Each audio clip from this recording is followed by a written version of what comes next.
Hello mga paso, babalik na ako ng tutorial. Dati talaga, nag-tutorial talaga ako. Tapos biglang na kasi nga, nawalan ako ng gana dahil doon sa naka-professional mode.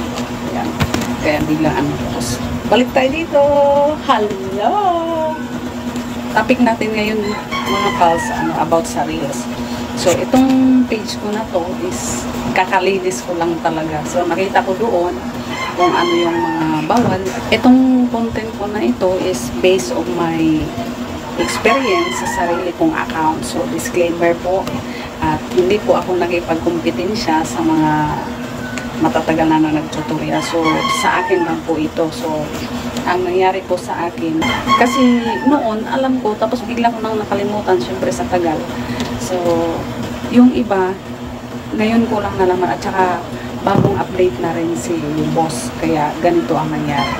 So, ngayon nakita ko lahat, upload ko, so maraming nawala dyan, yung napapanood nyo dati, so nawala yun. Ibig sabihin, hindi siya pwede. At saka, lalo na ngayon mag-a-update si boss, ngayong August nga daw, yun ang says na magbabago na. So, at saka maraming dumadaan din sa wall ko. Maraming ito, isa rin to, example.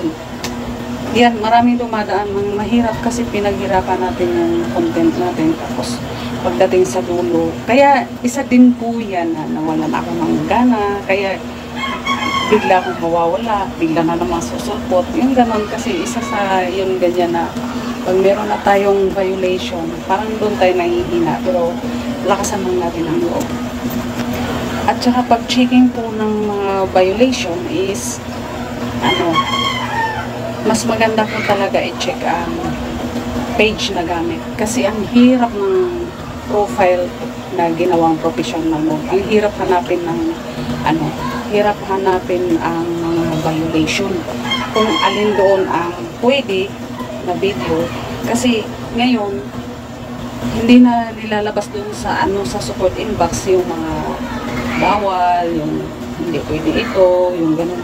So parang tuloy-tuloy na siya, hindi na pinapakita doon. Tapos pag pupunta ka sa Reels, makikita ka doon merong speaker na nakamute. So yun lang, nawala na rin yun ngayon.